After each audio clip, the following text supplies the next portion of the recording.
A girl got in a taxi in Tokyo one night and never came home. The police investigated. They questioned the driver, pulled his dashcam footage, had all the pieces, then they just stopped, withdrew the whole thing like it never mattered. But in this city, things don't vanish for no reason. A missing girl becomes a problem someone needs to erase. And the guy who was there that night, he becomes exactly what people need him to be, whether he wants it or not. Meet Odokawa, 41 years old, Tokyo taxi driver, professional listener. He remembers every passenger who climbs into his car. He knows their stories, their tells, their desperation. He remembers because he's obsessive about it, not because he cares. He's spent 40 years convincing himself that staying invisible means staying safe. It doesn't. It just means when something bad finally comes looking for him, nobody's there to help. Nobody owes him anything. Nobody even knows who he is. Imagine being Odokawa every single day. You're a taxi driver in Tokyo, you're 41, your parents left when you were a kid, and you've built your entire adult life around one simple logic. It's safer not to need anyone. Your job is talking to strangers for 8 hours. You remember everything the exact way someone said they were scared, but you don't care. You can't afford to care. That's the deal. You've got maybe 3 people in your life who aren't passengers. Kakihana, he's a waiter at a club, and he's a mess. The guy is 41 years old, and he's convinced he met a girl online who's 18. Says her name is something, and they're getting along great. But here's the thing, Kakihana's showing you his profile, and it's full of lies. He's got fake pictures up. He's telling this girl he's successful, that he's going somewhere. Meanwhile, he's living in reality where there's literally no market for guys like him. No demand, no shot. But he keeps dreaming because dreaming is cheaper than facing the truth. Then there's Atsuya, a failing comedian who performs with his partner in a duo called Homo Sapiens. They're doing comedy nights, trying to make it, but they're struggling, really struggling.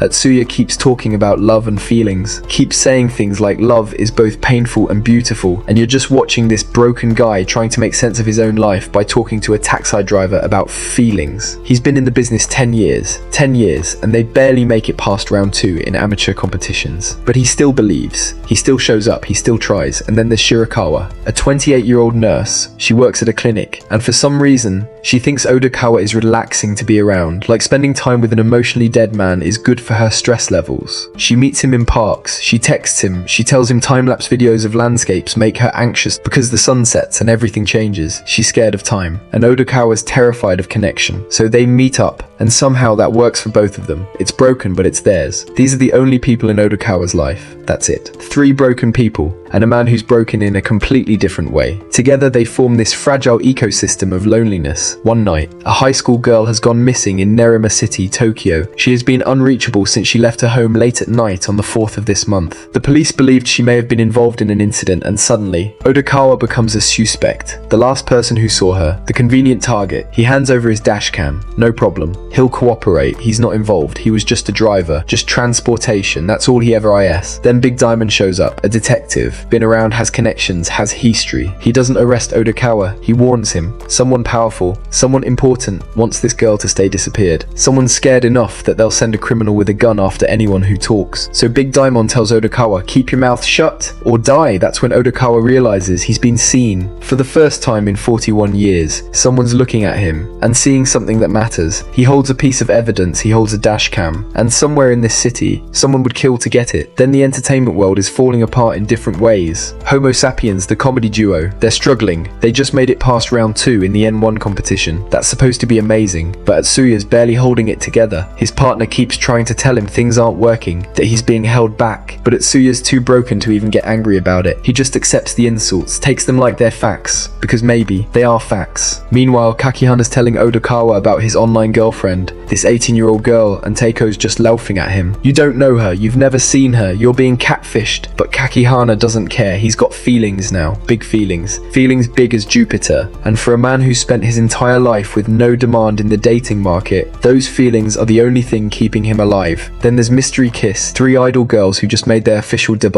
One of them is Rui Mikaido, and she's got actual charisma. The other 2, Shiho and Yuki, they wear masks because that was the condition of their debut. This industry doesn't care about real faces, it cares about marketability, about sales, about how many albums you can move, and how many Polaroid tickets you can sell to desperate fans. And the fans, there's this kid, been following Mystery Kiss since the beginning. When only 5 people showed up to their concert, now they're officially debuted, there's more people, there's actual interest. But this kid, he's still there, and he still can't afford the full experience. He spent his money on lottery tickets instead of taxi fare because he needs a Polaroid with Rie Mikado. He needs to exist in her world. Even if it's just as a paying customer, he tells Odokawa about it in the taxi, and you can hear it in his voice, the desperation. The kid asks, "You a lucky driver?" "Because I need to be lucky." Odokawa gives him 7 numbers, 2, 10, 12, 18, 20, 32, 33, and the kid takes those numbers seriously. He's buying a lottery ticket with Odokawa's lucky numbers, because if he can win, if he can just win, then maybe he'll matter, maybe his existence will mean something. Then Dobu shows up, a yakuza enforcer, small-time, ambitious, the type who thinks he can climb if he just takes enough risks. His boss, a guy named Kuroda, wants the missing girl found. Not because Kuroda cares about the girl. Nobody cares about the girl. Kuroda is connected to her father Don through some old-school friendship, and that connection matters enough to throw resources at this problem. Kuroda sends Dobu. Dobu takes the job, because that's what happens when your boss asks. Dobu doesn't understand the full situation. He knows the dashcam data matters. He knows someone's hunting for it. What he doesn't know is why. His boss won't explain it. That's how the hierarchy works. Information flows down in pieces. You follow orders, you climb, you don't ask. So Dobu goes direct. He gets in Odokawa's taxi and he threatens him. Threatens his life. Then he threatens the people Odokawa cares about. Shirakawa, the nurse. That usually works. People care about their friends. People will trade information to keep their friends alive. People have something to lose. Except Odokawa's been alone so long that even his caring doesn't work like that. When Dobu says, "I'll hurt your friends," Odokawa says, "Honestly, I don't mind dying." And he means it. There's no edge to it, no bravado, just the dead-eyed certainty of a man who's already decided that nothing's worth living for. That's the moment Dobu realizes he's dealing with someone broken in a different way. You can't threaten a man who's already decided nothing's worth living for. Violence only works on people who value their lives. Odokawa doesn't have that anymore. Odokawa would probably thank Dobu for ending this whole exhausting thing. So Dobu changes his approach. He doesn't ask for the dashcam data directly. He asks Odokawa to be a witness, not an informant, not a participant, just a witness. If anyone comes looking for the dashcam data, tell him. That's the entire deal. Odokawa agrees because yeah,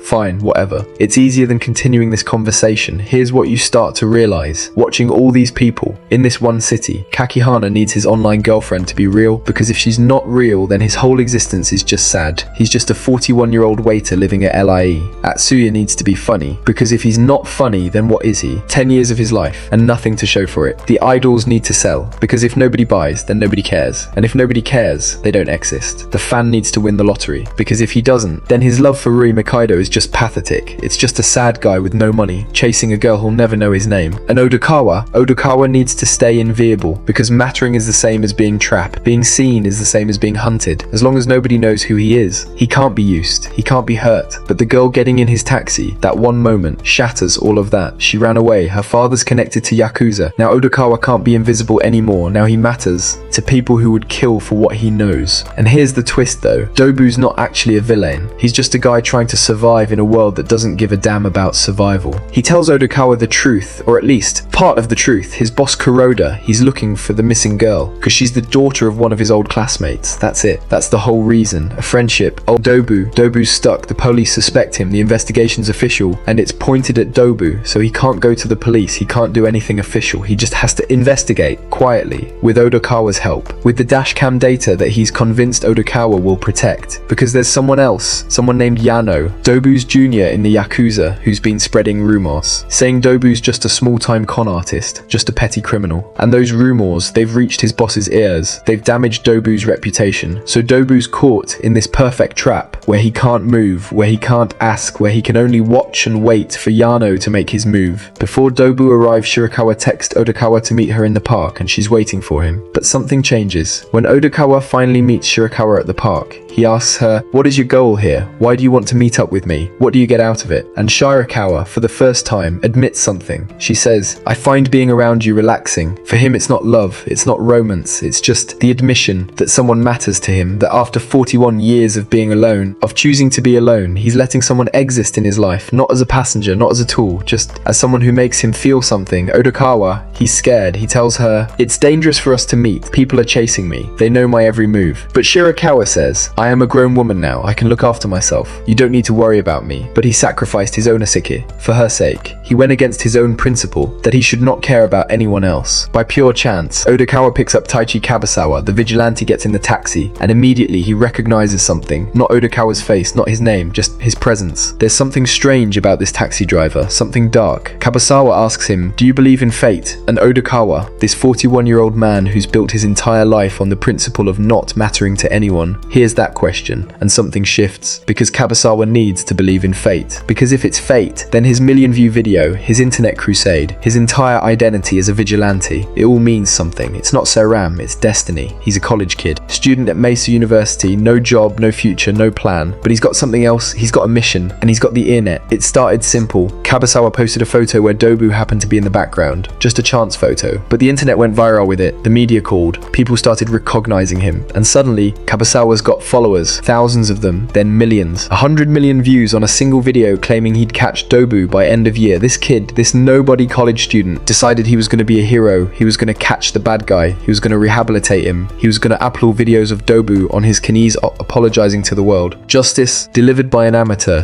The internet loathed him. "You're so cool, Kabasawa, we're behind you 100%. Suddenly, a guy with no job prospects, no future, becomes relevant, he matters. He means something. He's the voice of internet justice, and people are listening. But here's the twist. Kabasawa's not actually hunting Dobu because Dobu's evil. He's hunting Dobu because it made him relevant. Because for the first time in his life, people saw him. People cared about what he was doing. He found a purpose, making someone else the enemy. Now, let's go back. 4 years back, no, 16 years back, because to understand the real collapse, you need to understand Tanaka. Tanaka's in his 20s, office worker, broken person, and his entire existence has been defined by a dodo eraser. When he was in 3rd grade, there was an eraser collecting fad. The rich kids collected them, the normal kids didn't. Tanaka wanted to matter, so he competed. He had a dodo eraser, just one, a gift from overseas. He was special for a moment. But then Sato, another kid, started collecting, and Sato had money. Sato could buy rarity, so Tanaka made a decision. He stole his father's credit card, he signed up for an online auction, he bid on a Danraku eraser, a one-of-a-kind piece, the ultimate rarity. His salvation, he bid 3,000 yen, then 3,600, then 4,100, getting into a bidding war with a stranger on the internet. His heart pounding, his hands shaking, because this eraser, this useless, stupid eraser, it meant everything. Bid goes up to 100,000 yen and he won. His Danraku eraser arrived, except it never arrived. The seller disappeared, no refund, no return, just loss. And his father, when he found out, he beat him. He beat him until Tanaka stopped being human. But here's the worst part. Sato forgot about erasers. The whole class forgot. They moved on, and Tanaka never did. Fast forward, Tanaka's working for a game company, and he finds a game called Zoo Garden. You raise rare animals, you compete for rank, and there's one animal, the dodo, extinct, super rare. He needs it, and he spends 5 million yen, 5 million, over 4 years, still ranked in the triple digits, still doesn't have the dodo. And at rank number 1, there's an account named Ditch11, the same name that scammed him on that eraser action 16 years ago. Probably not the same person. Odds are astronomical. But Tanaka, he needs it to be fate. He needs his suffering to mean something. So he keeps spending, keeps losing. And finally, after 16 years, he gets it. The dodo. Right then, Odokawa gone past him at high speed using his car. While Tanaka seldom found himself in save, but he accidentally loses his phone in open drain. After repairing the phone, his data corrupted. His whole account wipes. The dodo is gone. And at that exact moment, his cockatiel Maru, the bird he's had for 15 years, dies now as Tanaka is losing his mind. He went to bury his dead bird, but by accident he found the Dobu gun and hid it in a park, thinking that this is a sign for him to take revenge. He's destroyed, walking through the city, and he bumps into Kensuke. And Kensuke sees something in Taka's face, something that frightens him, like looking in a mirror but darker. And Kensuke asks, "What do you need to succeed?" And Tanaka answers, "Luck." But the truth, the horrible truth, is that luck is a diazy. Luck is what happens when you stop believing in yourself and start believing in chance. Then he see Odokawa, he recognize him and run to catch him, but he fail. Meanwhile, Mystery Kiss is rising. Rina Kaido, one of the 3 idols, she's the star. The pure carbon gemstone, the face. The agency manager Yamamoto, he tells Odokawa explicitly, a carbon gemstone needs others to help it shine even brighter, basically. The other 2 girls are props, they're setting. They exist to make Rui look better. Mitsuya and Shiho, they're masked, because the agency's strategy is that girls with mystery sell better. And when he was taking Mitsuya to the studio, he saw that she was having fried chicken and asked if she liked it. She told him that she was from Oita, and this was her soul food. Meanwhile, she put her phone in between the seats so no one could see it. But Shiho, she's tired, she's got money problems, she grew up poor, she's got brothers and a sister,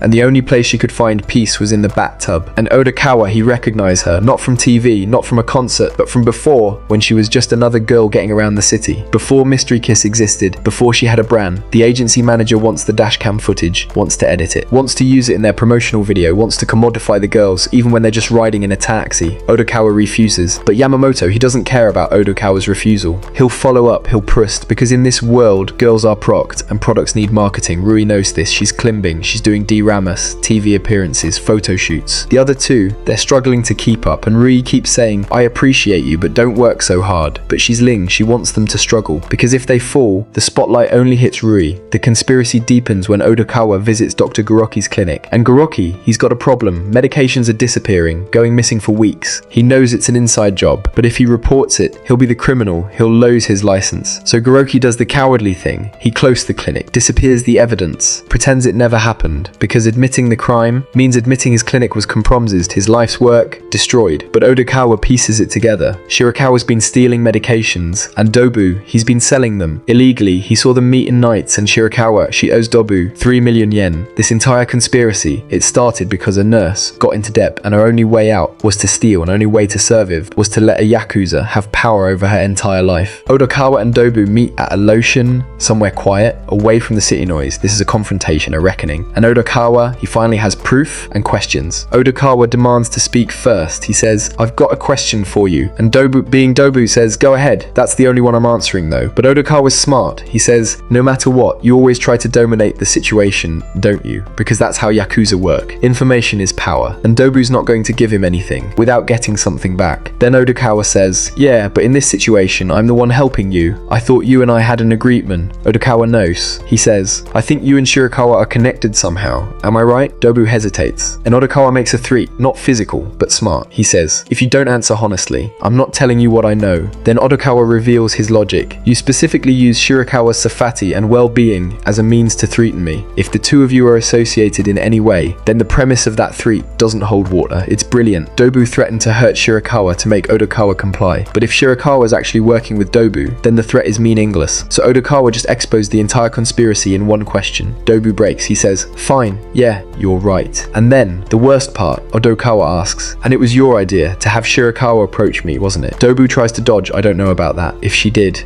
that on her own. But Odokawa process, he says, she's been stealing prescription medications from Goriki clinic. You've been selling them illegally for her and then splitting the money somehow. Am I right? That's 4 accusations in rapid succession. And Dobu, he snaps. He says, that's too many questions, including the speed camera one. That's your 4th. Odokawa doesn't back down. He says, answer me. And Dobu, defeated, says, that's more or less accurate. Odokawa responds, with cold clarity, by criminal standards, I'd say that's cheap work. No wonder Yano looks down on you. That's the insult that hurts. Because Dobu's entire existence is built on the fear that Yano sees him as weak, as small time. And Odokawa just confirmed it. Dobu tries to explain. He says, I fronted Shirakawa's debt and she's paying me back. That's all there is to it. We're not tied beyond that and it isn't a job. He says, I answered your questions. Now it's your turn. Then Odokawa says something that changes everything. Now that I know that, there's no reason for me to keep my promise. Is there? Dobu panics. Then Dobu crosses a line. He says, if I don't get the name of the guy who wanted your dashcam data, I'm gonna have to murder you. Odokawa doesn't flinch. Dobu continues, describing exactly how he'd do it. That's not just a threat. I'll do it without a second thought. I've already thought of the way that will cause the most terror. I'd bind your arms and legs and throw you into an amble bathtub. Then I'd slowly start to fill it up with ice cold water. Sound good? It's terrifying. It's specific. It's real. But then Dobu says something that reveals his actual skill. Thankfully, I have a knack for figuring out exactly what makes you afraid. Dobu asks, who is it? And Odokawa tells him it's the manager of Mystery Kiss. Dobu asks, what the hell is a Mystery Kiss? Odokawa says, check out their flyers back there. And then on the other side, Kakiyana, the desperate waiter, meets Shiho, an idol from Mystery Kiss, at a restaurant. He thinks it's a real date. She seems interested. Shiho asks, do you come here often? Kakihana says he calls for another drink, nervous energy everywhere. Then he asks the real question, what makes you the happiest? Shiho opens up, taking a bath. I grew up poor with brothers and a sister. The only privacy I had was the bathtub. Kakihana listens. He imagines her life, her escape. She says, your bathtub must be amazing. Can you stretch your legs out? He says, of course, plenty of room, air jets, even a big screen TV. Shiho responds, I'd love to try it. There's a moment, a pause. He just implied he wants to be in her bathroom, in her private space. Shiho teases him, you mean like bathing it? He backs off. I think it's a little too soon for that. Then he proposed, why don't we go to Yufuin Sonment? It's in Prefecture. Shiho says, sounds great. He tries to seem successful. I'm not exactly that rich, but I'm still pretty profitable. Then the Kakahana interrupts. "You're a college student, right?" The moment breaks. Reality crashed back in. She's not just an idol, she's a student. She's got a real life, a life that doesn't include him. Odokawa picks up a passenger on the street. It's the lottery fan from before, the mystery kiss fan, the kid who bought the ticket with Odokawa's lucky numbers. His name was Imai. Imai is Issy Static. He says, "Hey driver, hey, it's the Mistricus fan again. You actually remember me?" Odokawa says, "Yeah." Imai responds, "More importantly, I'm glad to see you again. Why's that? I wanted to thank you." He's grateful. He's glowing. He asks, "Did I do something for you?" Then he drops the bomb. "I used those numbers you gave me, and I won the lottery." Odokawa asks, "How much?" Imai says, 1,000,000,000 yen. "I haven't claimed it yet, but I've double checked it about 100 times. Odokawa responds, "If that's true, you shouldn't be spreading that around." But Imai says, "This is my first time telling someone in real life. I had to tell you at least." Imai is desperate to repay Odokawa. He says, "Isn't there anything you need money for?" Odokawa says, "Not." Imai asks, "Then, maybe for your family, or someone you care about." Odokawa responds, "Nah, I'm good." Imai persists, "In that case, are you free at the moment? I'll pay you whatever you'd make for a full day. Just let me take you somewhere, okay?" Odokawa says, "This really isn't necessary." Imai takes him to the White Dolphin, a cabaret dance club. He says, "Right here, I work here. It's a cabaret dance club. Since you don't want anything, I'm offering you something." Then he announces to the staff, "Free surface for today. This is Odokawa. He's a VIP, so everything's already paid for. Just order whatever you'd like." But then, someone bursts through the door with a gun. They start shooting.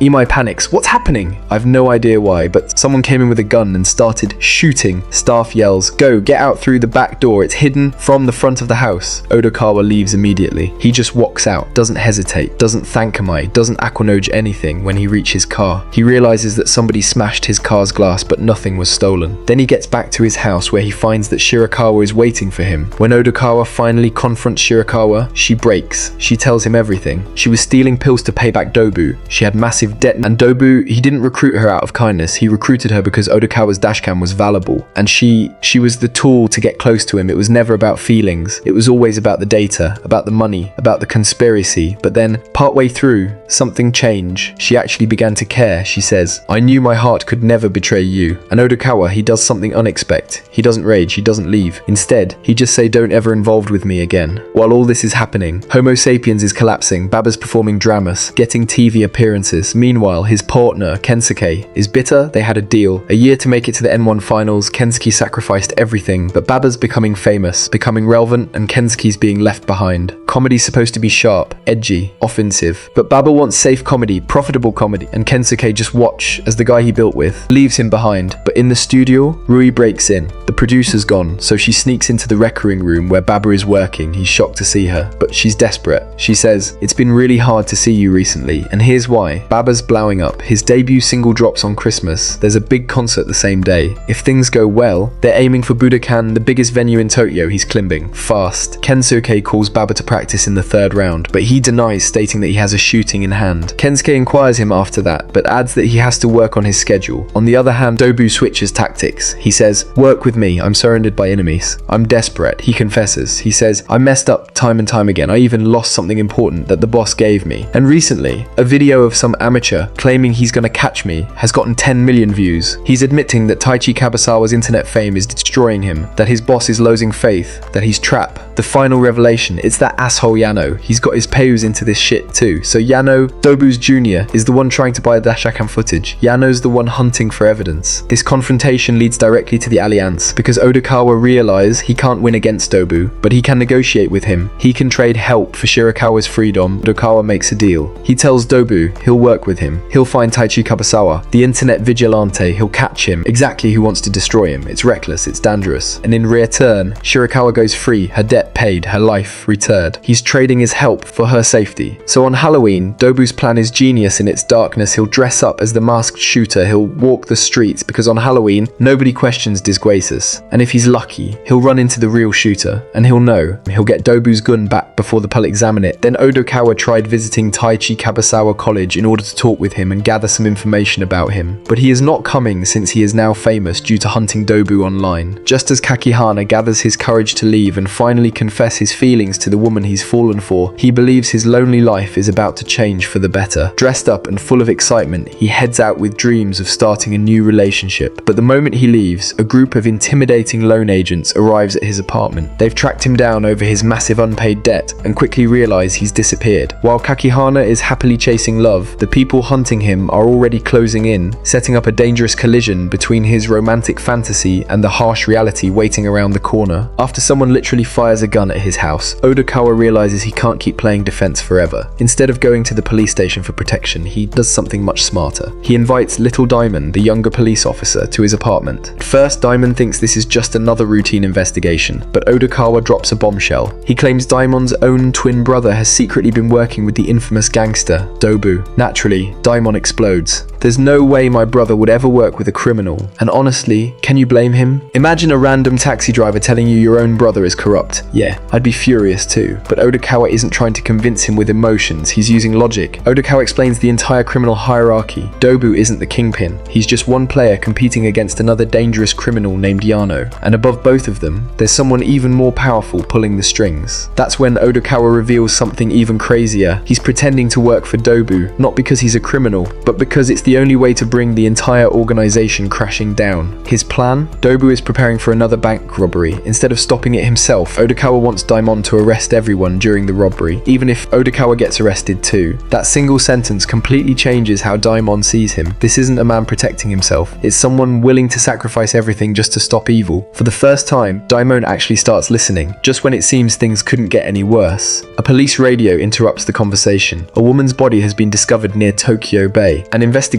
believe she's been dead for nearly a month. Suddenly, the missing girl case isn't just a disappearance anymore, it's a murder investigation. That single announcement raises the stakes for every character, because now, time is running out, and whoever's behind all this is getting closer to covering their tracks forever. On the other side, Kakihana leaves his apartment to finally confess his feelings to Shiho. On the way, he sends her a quick text apologizing for running a little late, completely unaware that danger is already waiting for him. Finally, concerned that Odokawa's strange behavior is getting worse, Goriki finally opens up to Shirakawa about his condition. He explains that Odokawa may be suffering from a serious psychological disorder affecting the way he perceives the world, and asks for her help in treating him. Although the situation is complicated, they decide to work together, believing that helping Odokawa recover could be the key to solving many of the mysteries surrounding him. Then Kakihana finally arrives to meet Shiho, believing his dream romance is about to become reality. But before he can enjoy the moment, Yano-man Sekiguchi and manager Yamamoto suddenly ambush him from behind. Caught completely off guard, Kakihana is knocked unconscious and kidnapped, turning what was supposed to be the happiest day of his life into the beginning of a terrifying nightmare. Night falls. Tokyo transforms into one giant Halloween party, but beneath all the costumes, everyone's hunting someone. Dobu is hunting Skull Mask. Internet streamer Kabasawa is hunting Dobu for the million-yen bounty. The police are chasing criminals, and Odokawa quietly searches the crowded streets for the mysterious Skull Mask. Instead, he unexpectedly runs into Yano, Dobu's charismatic but ruthless rival. Yano greets him with his usual calm, rhythmic way of speaking, acting surprisingly friendly despite being one of the city's most dangerous gangsters. During their conversation, Yano casually mentions that one of his subordinates has made a mistake, and he had to clean up the mess himself. He then reminds his idol partner not to be late for their Halloween event, showing how effortlessly he balances his criminal life with his public persona. While the conversation sounds almost ordinary on the surface, every word hints that Yano is preparing for something much bigger behind the scenes. Their brief encounter ends without violence. It's complete chaos, but that's exactly why it's so dangerous, because in a crowd where everyone is wearing masks, anyone could be your killer. Then, everything finally collides. Dobu tracks down the man wearing Skull Mask, except the guy isn't actually the real criminal, he's just a fan, which means the real Skull Mask is still out there, and before Dobu can get the answers he wants, Kabasawa comes out of nowhere, armed with his camera, and records everything, and runs in the crowd where neither Dobu nor Odokawa could catch up with him. Not long after the Halloween event, Yano receives an urgent call from Yamamoto, who tells him to come to a nearby warehouse immediately. When Yano arrives, he finds Sekiguchi waiting alongside a terrified Kakihana, who has been kidnapped by Sekiguchi. Realizing Kakihana can now be used as leverage against Odokawa, then Kakihana finally learning the painful truth. Shiho never loved him. The expensive dates, the sweet messages, even the promise of marriage, it was all part of a carefully planned scam to drain every last yen from him. Heartbroken, Kakihana desperately tries to convince himself she's being forced to say those cruel words. But reality finally hits him. He's been played from the very beginning. Then Dobu and Odokawa have a tense conversation inside the taxi about the missing dashcam footage. Meanwhile, Odokawa receives an unexpected call from Yamamoto, who suddenly asks him to pick up one of the mystery kiss idols, saying she needs a ride to Shibuya because she prefers to stay out of the public eye. But here's a little problem. Odokawa agrees, but Dobu tells him that when he asks for dashcam footage, tell him the price is 1 billion. Dobu insists that the footage is the key to everything and demands to know who else might be after it. Odokawa questions why Dobu is so desperate to recover the data, suspecting there's more to the story than Dobu is willing to admit, although Dobu claims he's only trying to stay one step ahead of Yano. And the other thing about Dobu is that he is hiding inside Odokawa's trunk, secretly listening to the entire conversation. Now Odokawa is trapped between two dangerous criminals,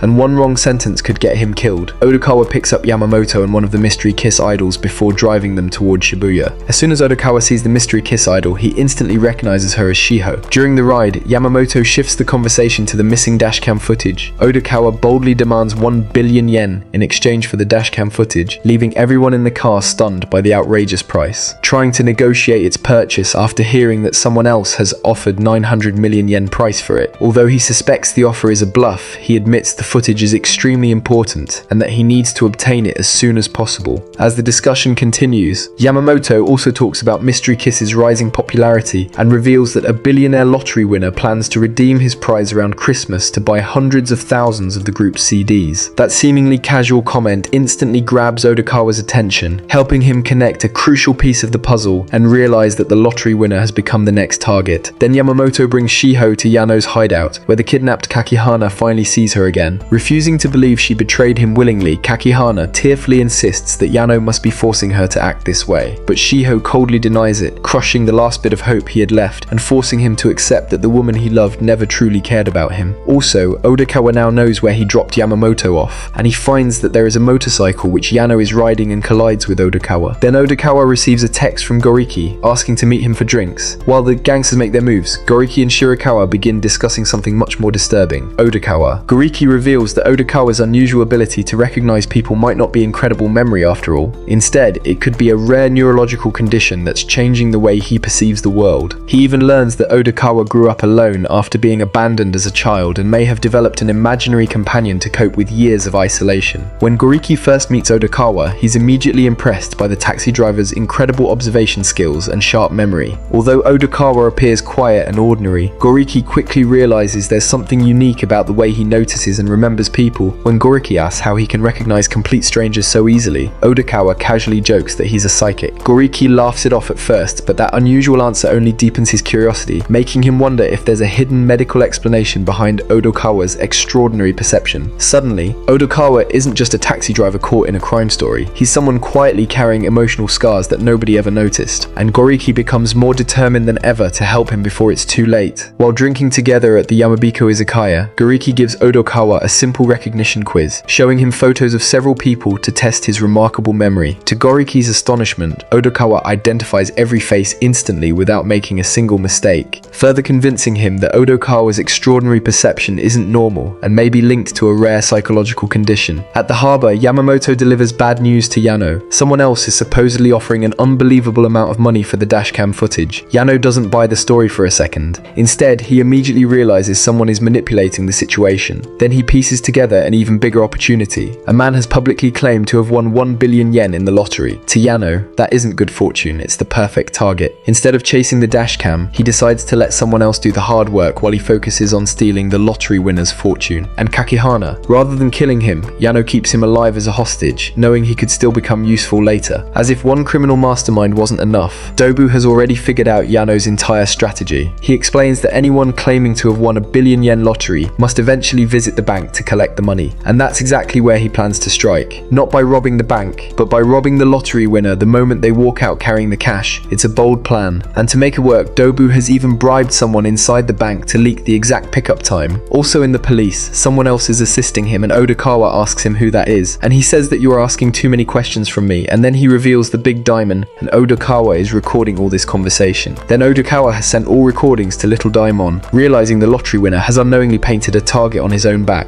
Odokawa remember it was Shun Imai. Realizing Imai is in serious danger, Odokawa gives him an urgent call and asks him to meet immediately. Without revealing too much over the phone, he warns Imai that his 1 billion yen lottery winnings have made him a target and that they need to talk before it's too late. At first it seems like the crisis has been avoided, but then Imai casually mentions he's waiting until Christmas to cash in the prize because he wants to buy hundreds of thousands of Mystery Kiss CDs. Then Odokawa tells Imai to either delete or re-upload the lottery photo he posted online. He advises him to act like a pitiful idiot who was just showing off for attention, hoping people will dismiss the post as a desperate attempt to go viral instead of believing he actually won $1 billion.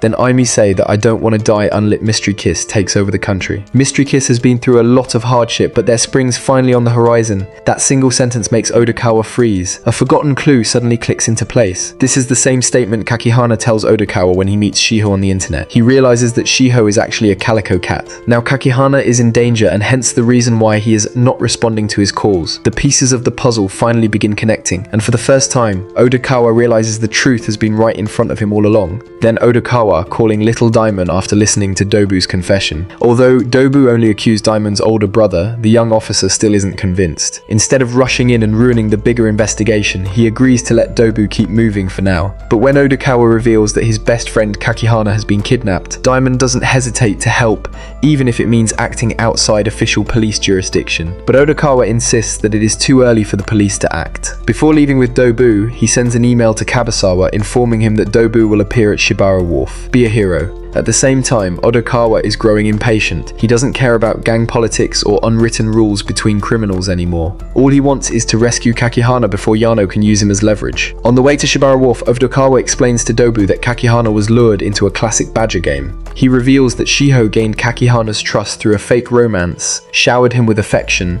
and manipulated him into borrowing huge sums of money before Yano's gang stepped in to exploit him. After hearing the full story, Dobu immediately realizes Yano is behind the entire scam.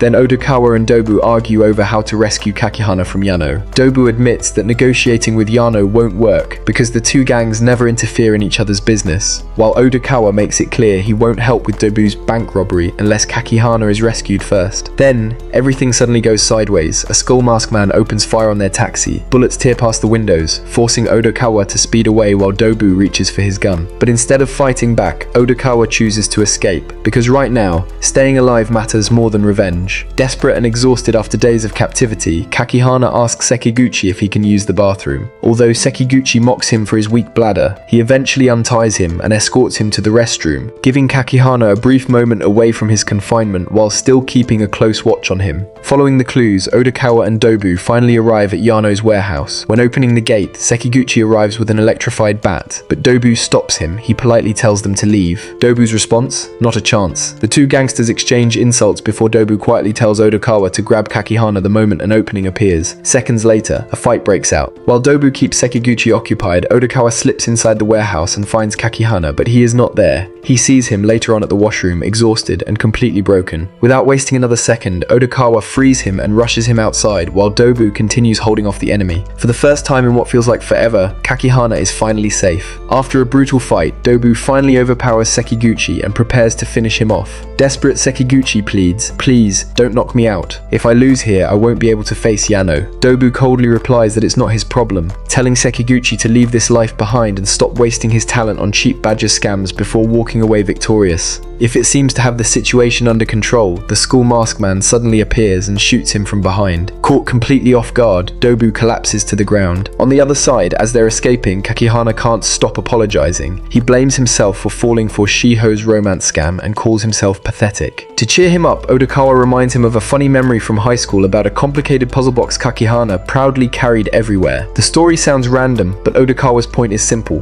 One mistake doesn't define your entire life. Sometimes people just need someone to remind them who they used to be before everything went wrong. It's a surprisingly emotional moment, especially considering everything happening around them. Just when things seem under control, internet celebrity Kabasawa suddenly appears, recording the entire scene. After spending weeks chasing Dobu for internet fame, he proudly declares himself the hero who's finally cornered the infamous gangster, but reality hits hard. The moment Kabasawa recording Dobu, grabbing him from behind and asking him, "Do you have a gun? Did you shoot me?" every ounce of fake confidence disappears. Instead of killing him, Dobu does something completely unexpected. He starts talking. Dobu explains that Kabasawa's obsession with fame isn't about justice at all. It's about insecurity. He wanted strangers online to validate him because he never believed in himself. And somehow, the criminal ends up giving the most honest life advice in the entire episode. He tells Kabasawa to stop chasing approval from millions of strangers and find someone he genuinely respects instead. The words hit harder than any punch ever could. Then Kabasawa desperately offers Dobu everything he owns, his apartment, his car, and all of his remaining money in exchange for his life. Satisfied with the apology and compensation, then he asks for one last thing. Completely broken, Kabasawa shuts down his channel, apologizes to his followers, and decides to rebuild his life from scratch. Back at Goriki's clinic, Kakihana is now being admitted. Goriki questions Odokawa about why he's risking his life by getting involved with Dobu and the criminal underworld. Odokawa admits that Shirakawa did scam him under Dobu's orders, but he doesn't believe she's truly evil. He explains that she was manipulated and controlled by Dobu through fear, and he will put an end to Dobu's organization once and for all. Although Goriki understands his intentions, he warns Odokawa that crossing paths with dangerous criminals could cost him his life and urges him to leave the rest to the police. The other day, Goriki visits Odokawa's apartment only to learn that he's already moved out, where he meets the building's landlord. During their conversation, she explains that Odokawa had been living there alone since elementary school, with financial support from a charitable foundation. She also reveals that despite receiving financial aid, Odokawa always insisted on repaying every extra yen he earned. Goriki then mentions that Odokawa once told him he believed his missing parents would eventually come back for him, leaving the landlord stunned. She gently explains that Odokawa's parents actually died many years ago, making Goriki realize that Odokawa has been living with a heartbreaking misunderstanding all this time. Before leaving, Goriki asks where Odokawa lived before moving into the apartment, and the landlord gives him the address of his childhood home in Shiroku, Chichibu, hoping it might help him uncover the truth about Odokawa's past. After failing to qualify for the comedy competition, Kensuke and Atsuya are left disappointed by another setback. As Atsuya heads off, Kensuke is approached by a persistent high school student who once again asks him to form a comedy duo. The student confidently promises he can write better material and help Kensuke reach the top, but Kensuke dismisses the offer, believing teaming up with a teenager would only damage his reputation. Even after being rejected, the boy refuses to give up, convinced they're destined to become a successful comedy pair someday. After hearing that Dobu survived being shot, Yano realizes his old rival isn't the gangster he once respected. Losing his gun, getting injured, and making one mistake after another convinces Yano that Dobu has become weak. Without wasting another second, he orders Sekiguchi to deliver a declaration of war. Then another opportunity falls right into his lap. Imai publicly claims that the viral lottery ticket he posted online was just a fake image made for attention, but Yano isn't fooled for a second. He immediately realizes the apology is nothing more than a cover-up, meaning the 1 billion yen is still real. Smiling to himself, he orders Sekiguchi to track Imai down before Dobu gets there first. Now the race for the money officially begins. Meanwhile, Yamamoto asks Odokawa for one last meeting. Unlike before, he doesn't come looking for a fight. Instead, he tries to settle things peacefully. Yamamoto warns Odokawa that the man paying 900 million yen is a yakuza, and once the deal is over, they could become a serious problem in the future. He cautions that getting involved with them might solve one issue today, but it could create an even bigger one down the road. Then Odokawa confronts Yamamoto, revealing that he already knows the romance with Kakihana was nothing more than a carefully staged badger game. He accuses Yamamoto of using Shiho to manipulate Kakihana into debt, exposing the entire scam and leaving Yamamoto with no choice but to admit that everything surrounding Kakihana was wrong, but insists he only did it to protect Mystery Kiss. To him, the idol group isn't about money, it's the dream he's sacrificed everything for. Odokawa quietly listens, then he makes an offer no one saw coming, instead of exposing Yamamoto to the police. He tells him to betray Yano. Odokawa calmly tells Yamamoto that he has a plan to bring down the people pulling the strings behind both of them, insisting that if they work together, they can finally put an end to Yano and the entire criminal operation. Yamamoto hesitates, furious that his plans have been exposed, he thinking how can a normal taxi driver can beat us. Then Yamamoto suddenly grabs Odokawa with his belt and tries to kill him and takes everything. Just before things turn deadly, Shirakawa rushes in and pulls Yamamoto out of the car and uses her judo skills, which she called dance, to throw him to the ground, overpowering him and putting an end to the attack, shielding Odokawa and forcing Yamamoto to back down. After being stopped by Shirakawa, Yamamoto breaks down, admits he went too far, and desperately begs Odokawa for forgiveness, saying he only wanted to protect Mystery Kiss and never intended for things to spiral this far. Odokawa explains that if Yamamoto helps bring Yano down, Mystery Kiss can finally escape the criminal world and continue on their own. Yamamoto hesitates. Turning against Yano could easily get him killed, but after thinking it over, he realizes this may be the only chance to truly protect the group. Then Odokawa calmly lays out his plan. It's simple, turn yourself into the police while you're robbing the lottery winner. Once you're arrested, Yano's entire operation will fall apart and everyone pulling the strings will be exposed. He agrees soon after. Shirakawa and Odokawa leave. During their drive, Shirakawa questions why Odokawa Odokawa is still willing to work with Dobu after everything he's done. Odokawa explains that he doesn't trust Dobu at all. He's simply using him as part of a larger plan to bring down Yano and the entire criminal operation before settling things with Dobu himself. While talking with Shirakawa, Odokawa suddenly realizes someone has smashed his taxi's window twice in the same week. The strange coincidence makes everything click. Skull Mask Man attacked him wasn't acting randomly, but had been tracking his movements all along. At first, the attacker had been tracking him with a hidden cell phone, but since a phone's battery wouldn't last long, he later switched to a GPS tracker hidden under the taxi. Smirking, Odokawa decides to turn the tables, saying he used that very GPS against the Skull Mask Man as part of his own plan. At the sauna, Odokawa meets the tattooed man, who bluntly tells him that he's the prime suspect in the murder case of the missing high school girl. The man questions why Odokawa is still walking free, but Odokawa calmly brushes off the accusation. After digging through Imai's online activity and social media posts, Yano and Sekiguchi successfully track down his location through cyberstalking. Realizing the lottery winner is within reach, they immediately set their plan in motion to capture him and seize the billion-yen prize, while everyone else is making backup plans. Dobu already has the entire operation figured out. After confirming that Yano has found Imai, he sits down with Odokawa and reveals an incredibly detailed strategy. The bank won't hand over 1 billion yen in a single suitcase. Instead, the money will be divided into 10 aluminum cases, with only one containing real cash while the others are mostly filled with counterfeit bills. Yano's crew will check the first case, assume everything else is genuine, and rush out before anyone gets suspicious. That's exactly what Dobu wants. Once they leave, he'll secretly secure the real 900 million yen, while using the police, which is Big Daimon, who's helping Dobu to stop Yano's car carrying mostly fake money. During the confusion, he'll steal the remaining 100 million yen, leaving Yano with absolutely nothing. Proud of himself, Dobu even reveals the operation's codename. Odd Taxi. Odokawa stares at him in complete disbelief. That's really the best name he could think of. Then Dobu offers Odokawa a share of the remaining 800 million yen after paying off the insiders at the bank, but Odokawa turns the offer down. Instead, he gives Dobu one condition: help him track down the Skull Mask attacker, insisting that finding the man who's been hunting him is worth far more than any amount of money. On the way, Yamamoto calls Odokawa to report that Yano has successfully tracked down Imai and plans to kidnap him the following day to force him to claim the 1 billion yen lottery prize. Odokawa then gives him one crucial instruction. After the bank employee opens the first aluminum case for inspection,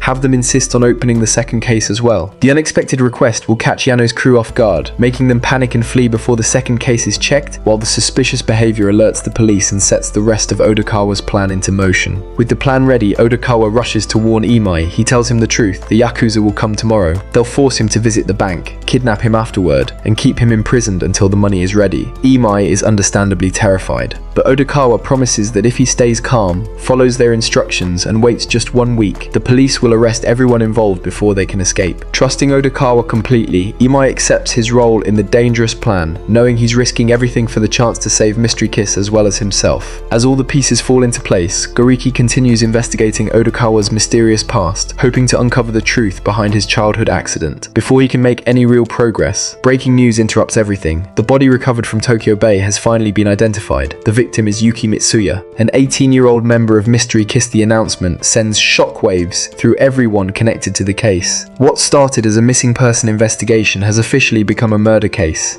Now, story opens with Rui Nikaido reflecting on how everything began. At just 16 years old, she achieved her dream of becoming an idol and joined the newly formed group Mystery Kiss. Standing beside her was the group's brightest star, Yuki Mitsuya. Gifted in ballet, gymnastics and athletics, Yuki was a natural performer who seemed born for the stage. Yamamoto immediately recognized her talent and made Rui the group's leader, but deep down, Rui couldn't help comparing herself to Yuki. No matter how hard she practiced, she always felt like Yuki was the one carrying the group's future. After more than a year of training, Mystery Kiss finally held their debut concert with all 3 original members, including Yuki Mitsuya. But despite all their hard work and expectations, only 5 people showed up to watch. Yamamoto called it a decent start, but Rui was crushed by the disappointing turnout and became even more determined to make the group a success. While riding a crowded train after Mystery Kiss's disappointing debut, Rui accidentally meets Atsuya Baba for the first time. Atsuya's cheerful and easygoing personality immediately brightens her mood, and the brief encounter Yamamoto leaves a lasting impression, eventually becoming the start of an unexpected friendship that helps Rui through her darkest moments. Before their major debut, Rui asks Yuki and Shiho why they wanted to become idols. Yuki says it's been her dream ever since she was little and that she simply loves performing on stage. Shiho, on the other hand, admits she's chasing fame and success, believing becoming an idol is her chance to change her life. Their very different answers reveal the contrasting motivations that drive each member of Mystery Kiss. Before Mystery Kiss's big appearance, in their last practice session, the producer declares that it will be Yuki Mitsuya who will occupy the center spot, replacing Rui, because he feels Yuki is the one who has more stage presence and fan appeal. Despite the fact that Rui hides her sadness over the situation, it becomes the source of her future envy and insecurity. On October 4th, Rui contacts Yuki and asks her to meet at the Mystery Kiss agency office, telling her they need to discuss an important matter before the group's major debut. By now, Rui thought her eagerness to kill her had grown. When Rui arrives at the agency office, she is horrified to discover Yuki already dead. Moments later, Yamamoto rushes in and, seeing Rui standing over the body, immediately asks, "Did you kill her?" Through tears, Rui insists she's innocent and explains that she only asked Yuki to meet her so they could talk before the group's major debut. Realizing Rui had nothing to do with Yuki's death, Yamamoto quickly shifts his focus to protecting Mystery Kiss, and together they make the desperate decision to cover up what happened. Realizing the situation is beyond his control, Yamamoto immediately calls Yano and begs him to help cover up Yuki's death before the group's major debut is destroyed. About an hour later, Yano arrives at the agency with Sekiguchi. After assessing the situation, Yamamoto and Rui carefully move Yuki's body out of the office and transport it to Yano's warehouse, where they begin planning how to dispose of the evidence, pulling Yamamoto and Rui even deeper into the criminal conspiracy. Before anyone could discover what had happened, Yamamoto returned to the agency office to wipe away any evidence linking Yuki to the scene. To prevent the police from tracking her location through her cell phone's GPS, he took Yuki's phone far away from the office and secretly disposed of it, hoping to mislead investigators and buy himself more time to keep the truth hidden. After helping hide Yuki's body, Yano lays out the next step of the cover-up. He tells Yamamoto to have Yuki's family file a missing person report with the police to make it look like she simply disappeared. Then, once the investigation cools down and they gather enough information from the police, Yamamoto is instructed to convince her parents to withdraw the report, feeding them a fabricated story that Yuki had run away, allowing the case to quietly fade from public attention. Exchanged for covering up Yuki's death and protecting Mystery Kiss, they were forced to hand over half of the group's future profits to Yano, also allow them to use any member for their work. After Yuki's body was disposed of, Yamamoto rushed to keep Mystery Kiss alive. He recruited a new girl named Sakura to replace Yuki, and following Yano's plan, convinced Yuki's parents to let her perform under Yuki Mitsuya's name until their daughter supposedly returned. To avoid exposing the switch before the group's official debut, both Shiho and the new Yuki wore masks during their early appearances, hiding the replacement's identity while the cover-up remained intact. As Mystery Kiss continued practicing with Sakura posing as the new Yuki Mitsuya, everyone quietly admitted that things would have been so much easier if the real Yuki were still with them. Later, Rui has a heartfelt conversation with Sakura, asking why she wants to be an idol. Sakura smiles and says it's been her dream ever since she was a child, and that she wants to stand on stage, make people smile, and become someone fans can look up to. Hearing Sakura's innocent dream only deepens Rui's guilt, knowing that the opportunity came at the cost of the real Yuki's life. As Mystery Kiss finally earned enough marks to hold their own concert, everyone celebrated the milestone, but Rui couldn't share their excitement. Even with the group's growing success, she couldn't stop thinking that if the real Yuki Mitsuya had still been with them, everything would have been even better, a thought that continued to fuel her guilt and regret. News suddenly broke that Nerima high school girl gone missing after taking a taxi on her way to the agency. Because her father was a well-known public figure, the police deliberately kept her identity as an idol hidden from the media. Rui and Yamamoto were questioned several times during the investigation, but one detail terrified them more than anything else: the taxi driver who had picked Yuki up that day. If he remembered her face or still had dashcam footage from that ride, everything they had been trying to hide could be exposed. Eventually, Yamamoto convinced Yuki's parents to quietly withdraw the missing person report by claiming she had simply run away from home because of problems involving her family's reputation. Also, her father's connections to the criminal underworld also affect her career. The investigation slowly faded from the public eye, but Rui's guilt only grew worse. Every knock on the door, every stranger passing by, and every unfamiliar face made made her wonder if someone had finally discovered the truth. The stress became unbearable, and the only thing keeping her from breaking down completely was Atsuya. Without ever knowing what she was hiding, his optimistic outlook helped Rui keep moving forward even when she felt trapped by her own guilt. But the secret they fought so hard to bury finally comes back to haunt them. Breaking news announces that the body recovered from Tokyo Bay has officially been identified as Yuki Mitsuya, shocking fans across the country. Mystery Kiss immediately cancels its upcoming concert and holds a press conference for that matter.